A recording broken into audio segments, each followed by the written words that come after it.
Hello students, आज के class में हम एक ऐसे टॉपिक पे डिस्कस करना चाहते हैं आप लोगों से जो आपके न्यूट्रिशन साइंस से संबंधित, चाहे जो भी आपके एग्ज़ाम हो, यानी कि आपके वे सभी एग्ज़ाम जिसमें न्यूट्रिशन साइंस के पोर्शन, न्यूट्रिशन साइंस से संबंधित टॉपिक क्वेश्चंस दिए जाते हैं, वो सभी एग्ज़ाम के लिए बहुत ही इम्पोर्टेंट होने वाला है।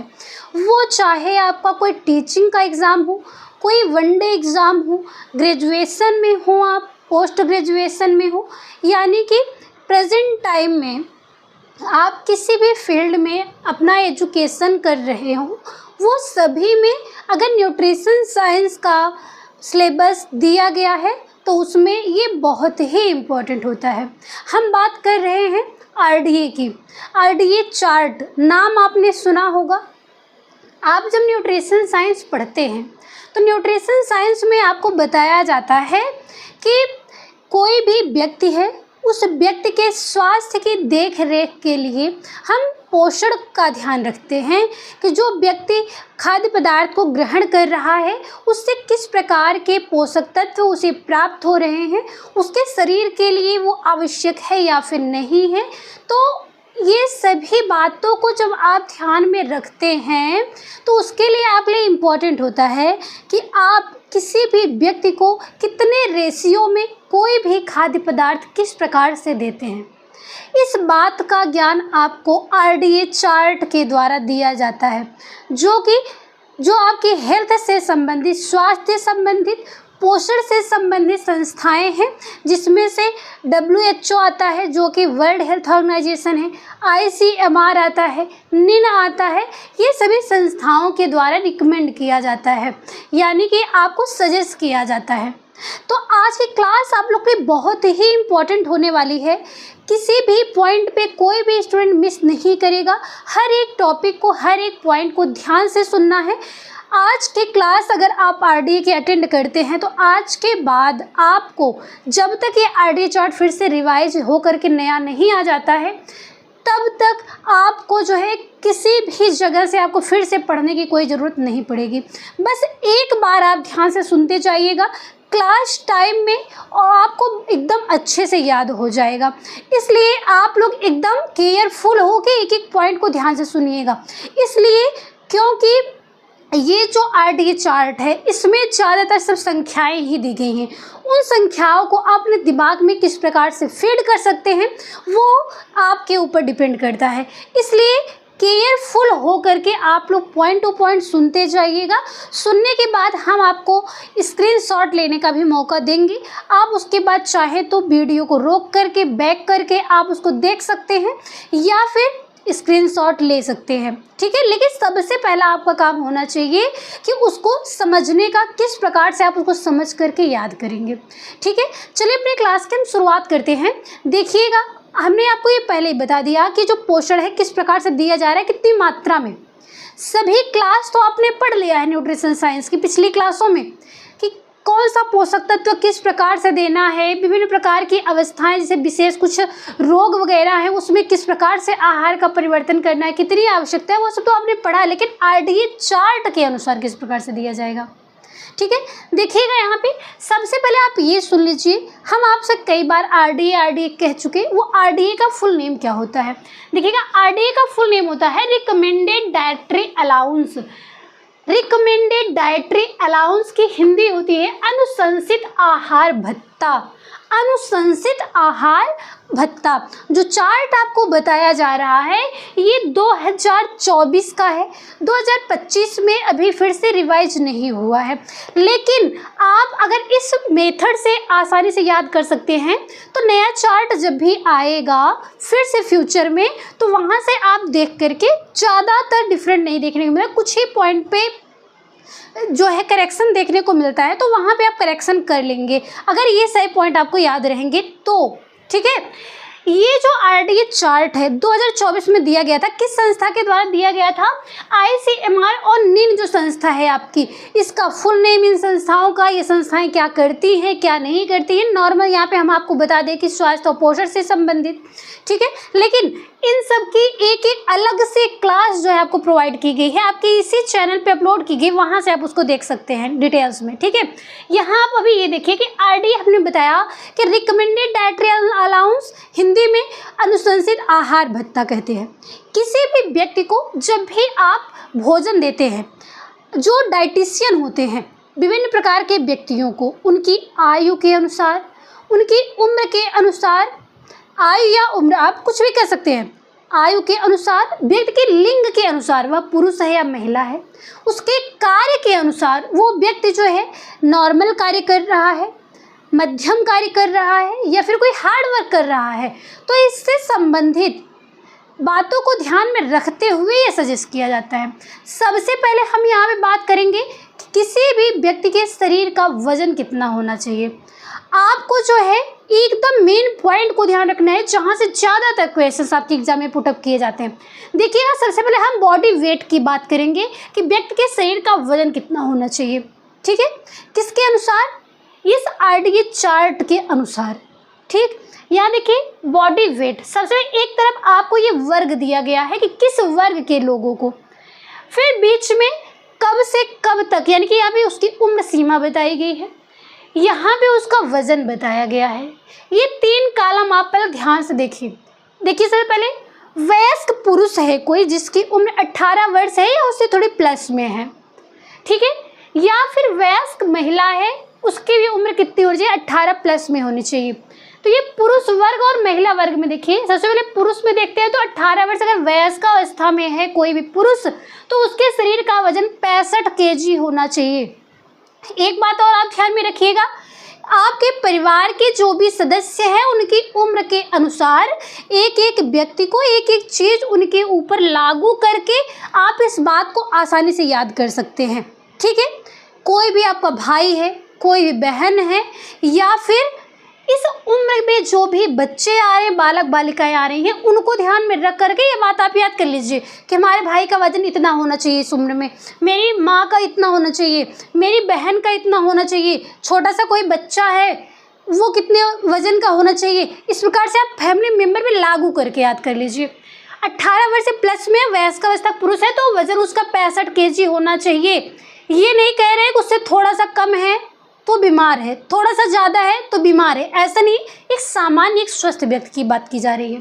65 केजी, वयस्क महिला 18 प्लस है तो वो 55 केजी की होनी चाहिए। पुरुष 65, महिला 55, पुरुष 65, महिला 55 केजी, ये याद हो गया आपको। आगे देखिएगा, कोई भी शिशु है जिसकी उम्र कितनी है, 0 से 6 माह है, कोई शिशु ने जन्म लिया है, जन्म के बाद 6 माह तक उसका वजन कितना होना चाहिए, देखिएगा आप यहाँ पे 5.8 केजी, 0 से 6 माह तक 5.8 केजी। वहीं पे जो 6 से 12 हो जाए, यहाँ पे देखिएगा 6 से 12 में अगर है तो 8.5 केजी। ये पॉइंट यहाँ से आप परिवर्तित 5.8, 8.5 इस प्रकार से याद कर लीजिएगा। 0 से 6 है 5.8, ये 6 अब यहाँ पे आ गया है ना, वैसे 8 को अब यहाँ पे कर लीजिए आप। 0 से 6 माह में 5.8 केजी, 6 से 12 माह में 8.5 केजी। ये इतना समझ में आया आप लोग को। एक शिशु के लिए वजन बताया जा रहा है। कोई भी शिशु 0 से 6 माह के अंदर है तो 5.8, 6 से 12 है तो 8.5, ये उसका वजन होना चाहिए।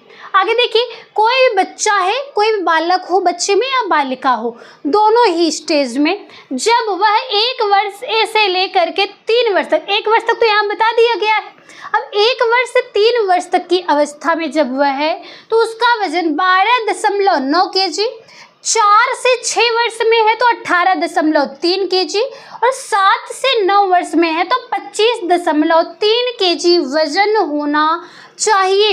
आई बात समझे, कोई भी बालक या बालिका जब 1 से 3 वर्ष में है तो 12.9 होना चाहिए और फिर अगर 4 से 6 वर्ष में है तो 18.3 केजी, 7 से 9 वर्ष में है तो 25.3 केजी, ये इसके शरीर का वजन होना चाहिए। ये समझ में आया। आगे देखिए, कोई भी बालिका है, वो बालिका 10 से 12 वर्ष के अगर बीच में है तो उसे 36.4 kg का वजन होना चाहिए। 13 से 15 वर्ष के मध्य में है तो 49.6 kg होना चाहिए। 16 से 18 वर्ष के मध्य में अगर है तो 55.7 kg उसका वजन होना चाहिए। ये बात आपको समझ में आ गई है? समझ में आ गई आप लोग को ये बात? आप यहाँ पे अपनी फैमिली मेंबर पे रख कर ही लागू करिए। किसी की फैमिली छोटी है, इतने सारे परिवार नहीं है, तो आसपास में कोई होंगे, रिलेटिव में होंगे, वहाँ पे आप लागू करके उनके ऊपर लागू करके ये बात आप याद कर सकते हैं। ठीक है। पुरुष 65, महिला 55, कब? वयस्क अवस्था में। शिशु 0 से 6 5.8, 6 से 12 है तो 8.5। इतने याद करने में तो कोई प्रॉब्लम नहीं होगी आपको। इसको याद रखिएगा। बच्चे में 12.9, 18.3, 25.3, एक सीक्वेंस याद रखिए। 12, 18, 25, 12.9, 18.3, 25.3 kg वजन। कब? जब वह बच्चा 1 से 3 वर्ष, 4 से 6 और 7 से 9 में है। 1 से 3 छोटा है तो 12 वाला, फिर 18 है, फिर 25, एक सीक्वेंस में इसलिए करके आपको हमने बताया है। आगे देखिएगा, 10 से 12 में 36, 49, 55, 36, 49, 55, 36, 49, 55, इस प्रकार से करके आप याद कर लेंगे। कोई बात जो आपको समझ में नहीं आती है आप उसको खंड खंड में तोड़ कर याद करते हैं। इसलिए हमने आपको आरडी का पूरा चार्ट एक साथ में रख करके आपको नहीं बताया है। बॉडी वेट को आप अलग से याद कर लीजिए पहले, ठीक है? इसलिए हमने यहाँ पे आपको अलग अलग चार्ट के माध्यम से बताया है। आई होप ये बात आपको वजन अच्छे से समझ में आ गई होगी। ठीक है। अब आगे आप लोग देखिएगा कि ये जो 65 और 55 का वजन वयस्क अवस्था में बताया गया है पुरुष और महिला का, इसी बात को ध्यान में रखते हुए 65 kg और 55 kg को ध्यान में रखते हुए महिला और वयस्क की दैनिक ऊर्जा मांग की बात की गई है कि इस उम्र में व्यक्ति को कितनी ऊर्जा की आवश्यकता दैनिक में हो सकती है, यानी कि हर रोज कितनी हो सकती है, ये बात पे हम चर्चा करेंगे। पुरुष वर्ग का देखिएगा, ऐसा पुरुष जो कम कार्य कर रहा हो, मध्यम कार्य कर रहा हो, कठिन कार्य कर रहा हो, ये इसके कार्य के प्रकार बताए गए हैं। और वजन यहाँ पे आपको सेम बताया गया है कि 65 kg होना चाहिए, क्योंकि यहाँ पे निर्धारित करके बताया गया है कि 65 kg के पुरुष वर्ग के लिए। तो यहाँ वजन में 65 kg और फिर ऊर्जा जो है कैलोरी में बताया गया है, किलो कैलोरी पर डे बताया गया है। यहाँ पे आपको ये ऊपर ही लिख के बताया गया है, हर जगह नहीं डिनोट किया गया है। यहीं पे देखिएगा, सबसे पहले कम कार्य को 2110, मध्यम कार्य को 2710 और कठिन कार्य को 3470 बताया गया है।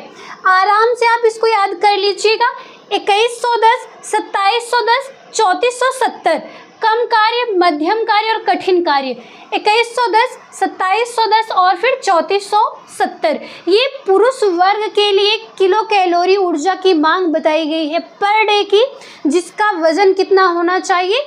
65 kg होना चाहिए इस पुरुष वर्ग के लिए। ठीक है। आगे देखिएगा, ऐसी महिला जो कम कार्य कर रही हो, मध्यम कार्य कर रही हो, कठिन कार्य कर रही हो, लेकिन ये तीनों ही वर्गों में इसका जो वजन बताया गया वो कितना है? 55 kg बताया गया है।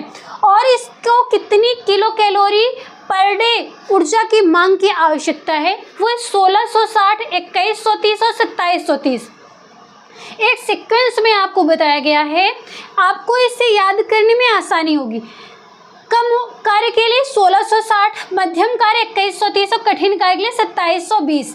ठीक है। पुरुष वर्ग में 2110, 2710, 3470, वही महिला में 1660, 2130 और 2720। इतना आपको बताया गया कि किलो कैलोरी ऊर्जा पर डे की मांग होती है। ठीक है। आगे देखिएगा, कुछ विशिष्ट अवस्थाएं हैं महिलाओं के, जिसमें से गर्भवती महिला है, धात्री महिला है, और वह धात्री महिला जो है 0 से 6 माह के बच्चे को दुग्धपान करा रही हो या फिर 7 से 12 माह के बच्चे को दुग्धपान करा रही हो, तो इन तीनों ही अवस्थाओं में कितनी किलो कैलोरी ऊर्जा की मांग की आवश्यकता है वो आप ध्यान से समझिएगा। देखिएगा, सबसे पहले यहाँ महिलाओं को कार्य के आधार पर तो बताया गया जिसका वजन 55 kg है। आपको ये भी बताया गया है कि जो गर्भवती महिला होती है, आपको ये प्रसव की जो गर्भावस्था आपको पढ़ाया गया है बाल विकास में, उसमें आपको बताया गया है कि कोई महिला जब गर्भावस्था में होती है तो इसके शरीर का वजन जो है कितना बढ़ जाता है, प्लस 10 केजी बढ़ जाता है, ऐसा बताया गया है। ठीक है, ये एक सामान्य बताया गया है, ऐसे कम भी हो सकता है और 1-1.5 किलो ज़्यादा भी वज़न हो सकता है शरीर का, तो ये एक नॉर्मल बताया गया है। तो इसमें केजी जो है इसका वज़न नहीं काउंट करते हैं हम यहाँ पे, सिर्फ और सिर्फ यहाँ अभी हम ऊर्जा के बारे में पढ़ रहे हैं। तो जो महिला यहाँ पे कम कार्य, मध्यम कार्य और कठिन कार्य के लिए 1660, 2100, 300, 2730 सामान्य स्टेज में है, इसी वर्ग के आधार पे जब ऐसी कोई महिला जब गर्भावस्था में हो और वह कम कार्य कर रही हो, गर्भावस्था में हो और फिर कम कार्य कर रही हो, तो उसे कितनी ऊर्जा की आवश्यकता होगी, यहाँ देखिएगा 1660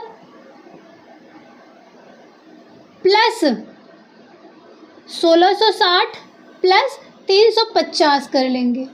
आई बात समझ में?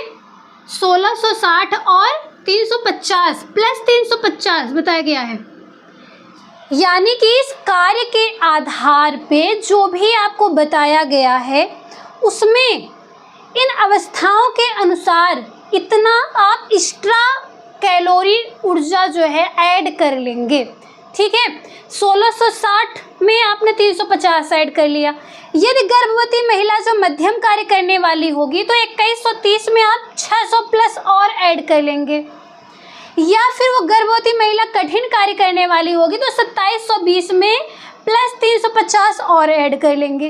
तो इसके अनुसार यहाँ पे प्लस 350 प्लस 600 और प्लस 520 आपको बताया गया है, जो ये इसके अनुसार इनके ये अवस्था इस कार्य को ध्यान में रखते हुए सामान्य में इतना और ऐड कर लेंगे, तो जा कर के हमें गर्भवती महिला के लिए, धात्री महिला की दोनों ही अवस्थाओं, दोनों ही समय के लिए हम किलो कैलोरी ऊर्जा पर डे को ज्ञात कर लेंगे। आई बात समझ में?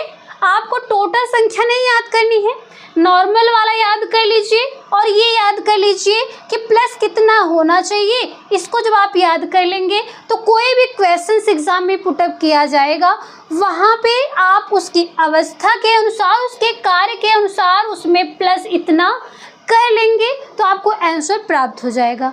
इतना समझ में आया आप लोग को?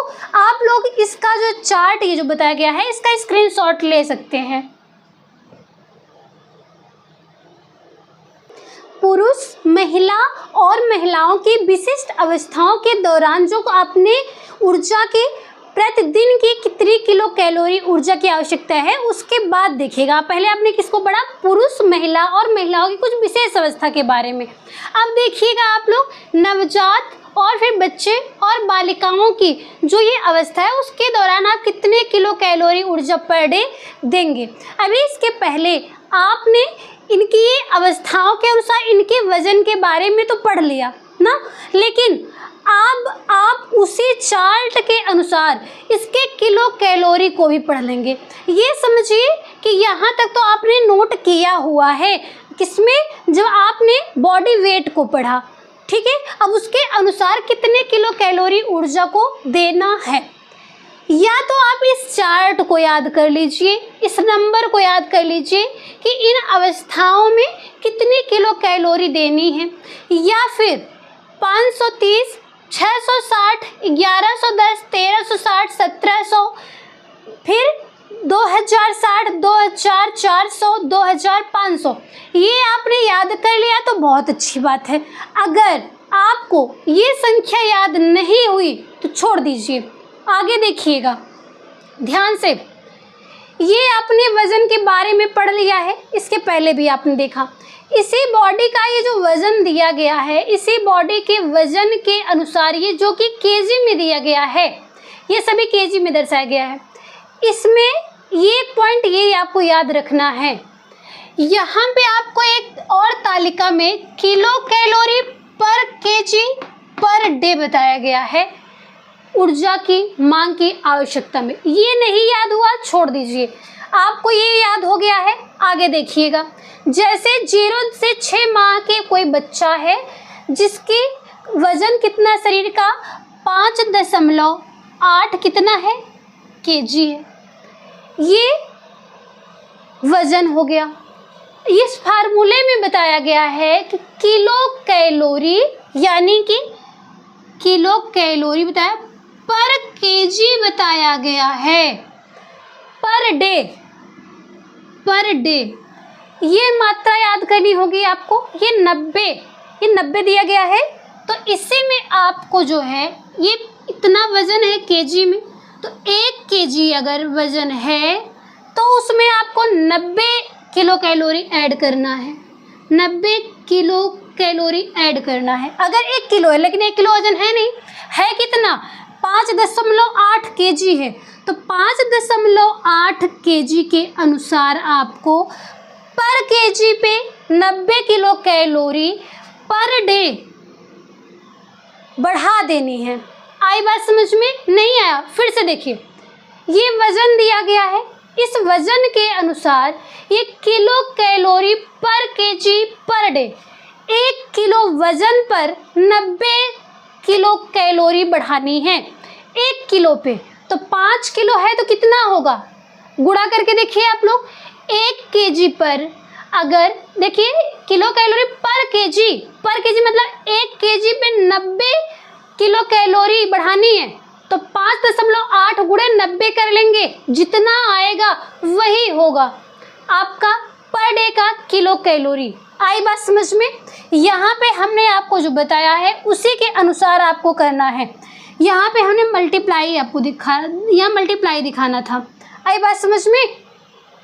5.8 8.5 जो भी ये केजी आपको बताया गया है, बॉडी वेट में आपने इसको पढ़ा है, उसी के अनुसार आपको किलो कैलोरी पर केजी पर डे यहाँ लिखा गया है।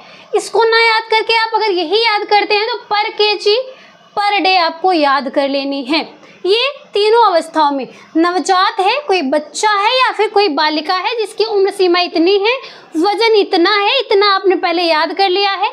इसके बाद अगर ये याद हो रहा है तो ठीक है, अगर नहीं याद हो रहा है तो इस तालिका को आप याद करेंगे और ये जो वजन है उतने में पर केजी के अकॉर्डिंग आप इतने का मल्टीप्लाई कर देंगे, आपको आंसर किलो कैलोरी में प्राप्त हो जाएगा। अगर कहीं पर भी दशमलव के कुछ पॉइंट या फिर इसमें से थोड़ी सी भी कुछ संख्या आगे पीछे होती है तो उतना कोई मायने नहीं रखता है। आई बात समझ में? ये इसका फार्मूला आपको बताया गया है। इतना समझ में आ गया होगा आप लोग को। आगे देखिएगा, अभी तक तो हमने एक चार्ट के अनुसार आपको याद करने के लिए पुरुष और महिलाओं को, बच्चे, नवजात, बालिका सभी के आयु वर्ग के अनुसार ऊर्जा की आवश्यकता बता दी। लेकिन आगे आप देखिएगा, जो पुरुष वर्ग है और महिला वर्ग है उनके लिए कुछ फार्मूला भी बताया गया है। उस फार्मूला के अनुसार देख लीजिएगा, जो 18 वर्ष तक का हमने बताया था, 18 वर्ष तक। अब आप 18 वर्ष से प्लस वालों के लिए देखेंगे। इसके पहले आपने 18 वर्ष तक के पुरुष महिला के लिए या फिर धात्री अवस्था की महिलाओं के लिए, फिर नवजात बच्चे और बालिका के लिए इतना आपने देख लिया। अब देखेंगे कि 18 से प्लस में अगर इनकी अवस्था है तो आपको नंबर नहीं याद करना है, ये फार्मूला याद कर लेना है। आई बात समझ में? हमने आपको बताया कि परिवार के जो भी सदस्य हैं या फिर आपकी उम्र कितनी है उसके अनुसार, आपकी बॉडी का वेट कितना, उसके अनुसार इस फार्मूला पे रख करके आप आंसर को प्राप्त कर सकते हैं। जैसे 18 से 30 वर्ग के मध्य में अगर आप लोग हैं, नॉर्मल होंगे, इसमें आपको फार्मूला बताया गया है। 18 से 30 वर्ष का अगर कोई पुरुष वर्ग है, जो ये फार्मूला है 15 गुणे बॉडी वेट आपके शरीर का कितना है वो आप बॉडी वेट लिखेंगे। वो बॉडी वेट ग्राम में लिखेंगे या केजी में, तो बताया गया है आप उसको किस में लिखेंगे, केजी में लिखेंगे। ठीक है, केजी में लिखेंगे। प्लस कितना बताया गया, 692.2। इतना ये फार्मूला बताया गया है। अगर कोई पुरुष वर्ग जो है 18 से 30 वर्ष के मध्य में है तो उसके लिए ये फार्मूला है 15 गुणे बॉडी वेट केजी में प्लस 692.2। इतने पे अगर आप रखते हैं, क्वेश्चन को सॉल्व करते हैं, अपनी उम्र को, अपने वजन को इसके अंतर्गत रख के सॉल्व करते हैं तो आपको अच्छे से समझ में आ गया होगा। आप लोग किसी और का नहीं बल्कि अपना ही बॉडी वेट जो है इस फार्मूले पे रख करके, चाहे वो पुरुष वर्ग, कोई बालक हो, बालक नहीं, आप लोग अगर कोई लड़का है, लड़की है, किशोरावस्था या फिर वयस्कावस्था में, तो आप सभी जो है इस फार्मूले पे रख करके अपने क्या कर सकते हैं, आवश्यक कैलोरी की गणना कर सकते हैं। आई बात समझ में? आप लोग अपना अपना निकाल करके ये कैलोरी की आवश्यकता निकाल करके कमेंट बॉक्स में लिखिएगा। देखते हैं कि किसका कितना सही मेजरमेंट होता है। आई बात समझ में? ये फार्मूले को आपको ध्यान से इसको लिख लेना है। सभी में देख लीजिएगा, एक बार ध्यान से फिर से बता देते हैं आप लोग को। 18 से 30 वर्ष है तो 15 से मल्टीप्लाई करना है, 692 ऐड करना है बॉडी वेट के साथ में। 30 से 60 वर्ष में है तो 11.5, फिर बॉडी वेट केजी में 873 प्लस कर देना है। 60 वर्ष से प्लस की उम्र में अगर कोई है तो 11.7 है, गुणे बॉडी वेट केजी में लग के प्लस में 587.3। इसके बाद महिला वर्ग में अगर कोई है 18 से 30 वर्ष में है तो 14.8 गुणे बॉडी वेट केजी प्लस 486.6। 30 से 60 वर्ष में है तो 8.1 गुणे बॉडी वेट केजी में प्लस 845.5। 60 वर्ष के प्लस में है अगर तो 9.1 गुणे बॉडी वेट केजी में, ये उसके बाद प्लस में 658.5। इस फार्मूले पे रख करके आप अपने शरीर के लिए आवश्यक कैलोरी की गणना कर सकते हैं। आई बात समझ में? इतना आप लोग को अच्छे से समझ में आ गया है? हाँ या ना में आंसर दीजिएगा। ये चार्ट है, इसका आप स्क्रीनशॉट एक बार अच्छे से ले लीजिए।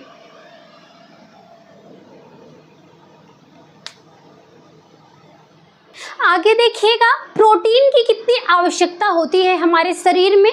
प्रोटीन के चैप्टर में आपको बताया गया कि प्रोटीन जो है हमारे जो सामान्य व्यक्ति होते हैं उनके शरीर के जो वज़न होता है, उनके कार्य होते हैं, सामान्य वर्ग की अगर हम बात करते हैं उनके वज़न के अनुसार जो है पर केजी पे 0.8, ज़्यादा करके एग्जाम में पूछा जाता है 0.8 ग्राम पर केजी पर डे दिया जाता है, सामान्य अवस्था में दिया जाता है। तो आप इसको नॉर्मल याद कर सकते हैं। सिर्फ अगर इसको याद कर लेते हैं तो ये सभी चीज़ें आपको याद करने की आवश्यकता ज़्यादा नहीं पड़ेगी। सिर्फ और सिर्फ क्या, आपके शारीरिक वजन जो होते हैं उस शारीरिक वजन में, ठीक है, जो शारीरिक वजन है, यहाँ देखिएगा, व्यक्ति के शरीर का जो वजन है उस शरीर के वजन के अनुसार 0.83 ग्राम पर केजी पर डे व्यक्ति के शरीर जो है व्यक्ति का, उस व्यक्ति के शरीर के वजन के अनुसार 1 किलोग्राम के पीछे 0.83 ग्राम प्रोटीन की आवश्यकता होती है। कब? प्रतिदिन होती है।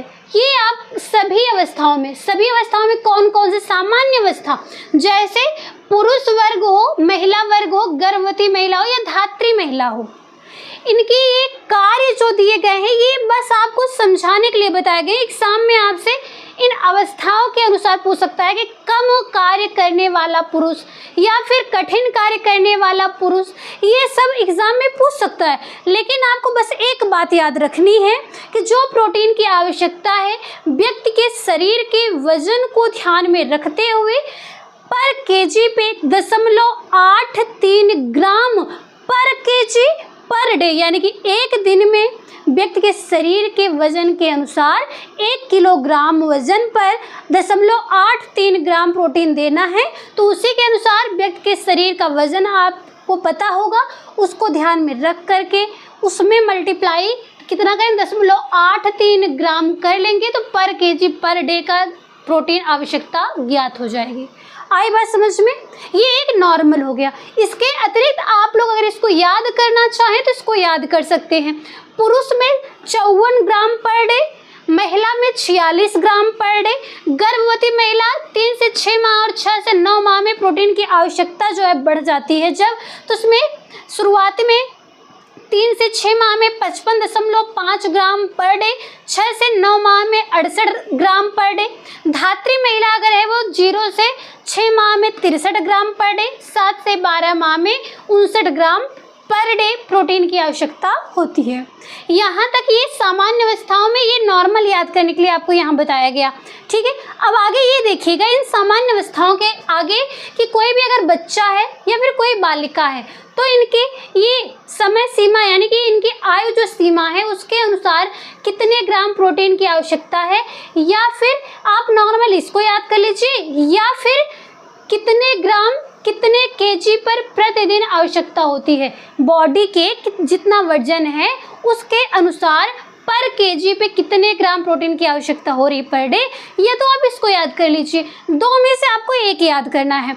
ये बात तो आपको सबको याद ही हो गया होगा कि पर ग्राम पर केजी वजन के साथ 0.83 अगर आप काउंट कर लेते हैं तो ये सब नंबर आपको याद नहीं करने होंगे। पुरुष महिला और महिला के ये जो दोनों विशेष अवस्थाएं हैं, लेकिन इसमें क्या है आपको ये चीज़ याद करनी होगी।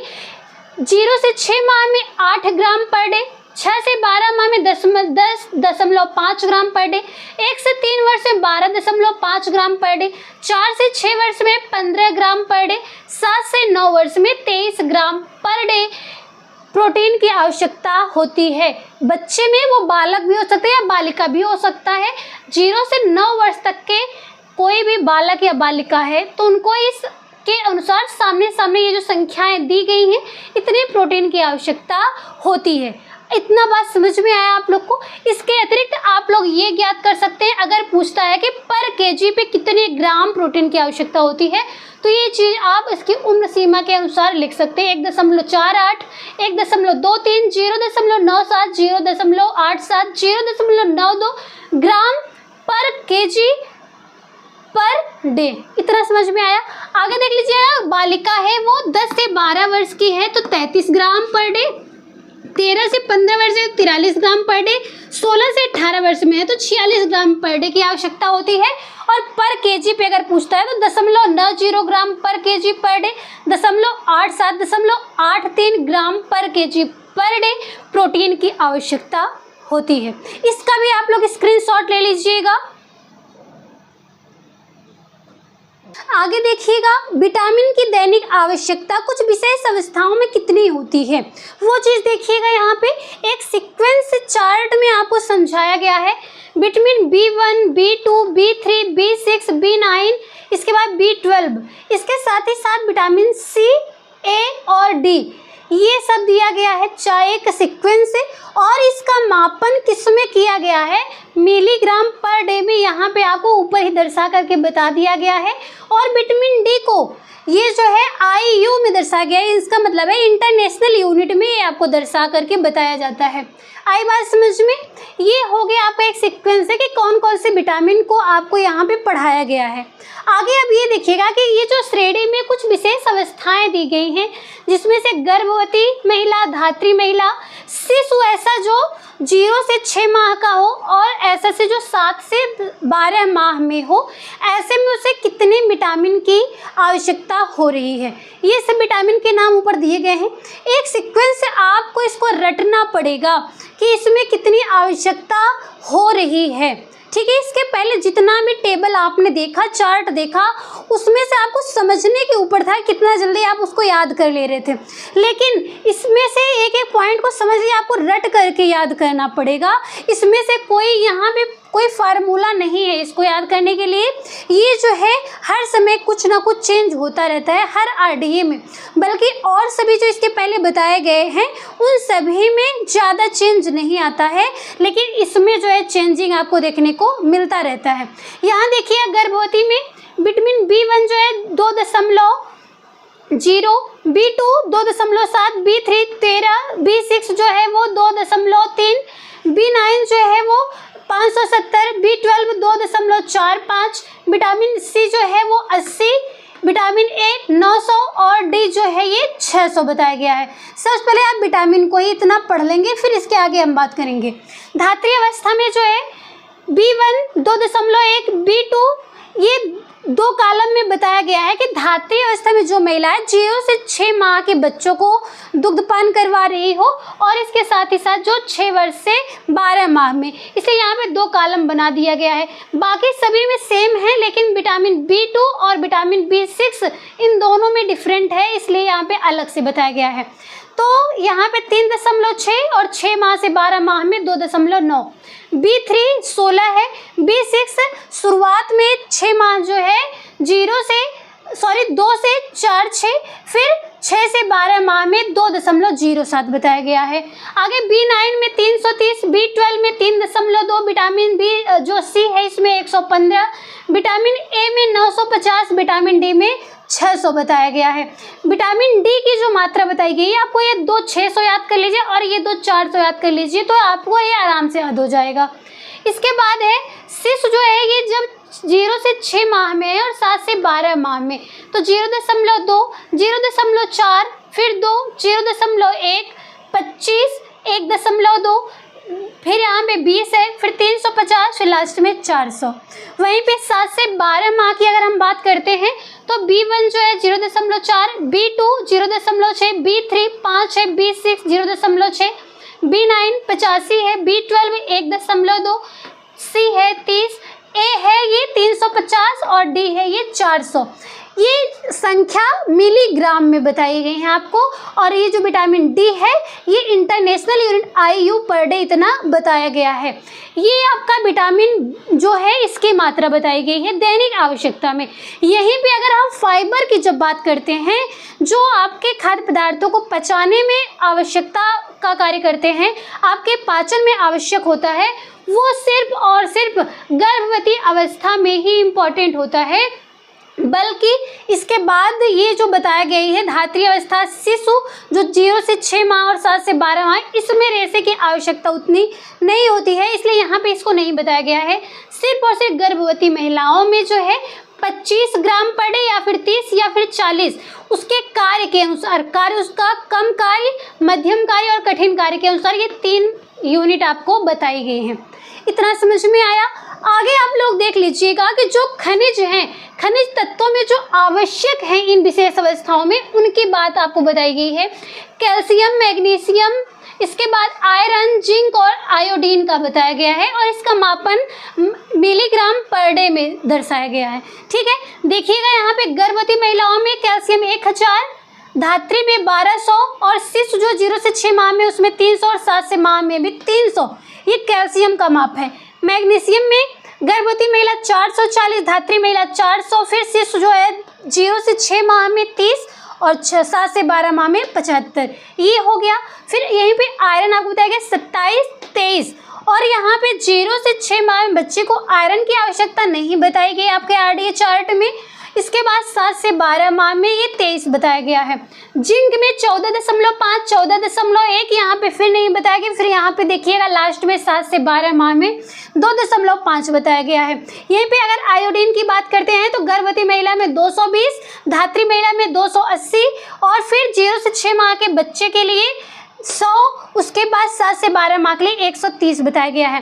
ये आपका विटामिन जो है ये बताया गया यहाँ तक, फिर रेशे को बताया गया और जो कुछ मिनरल्स आवश्यक थे इन अवस्थाओं में वो आपको बताए गए हैं। इसका आप लोग स्क्रीनशॉट एक बार ले लीजिएगा।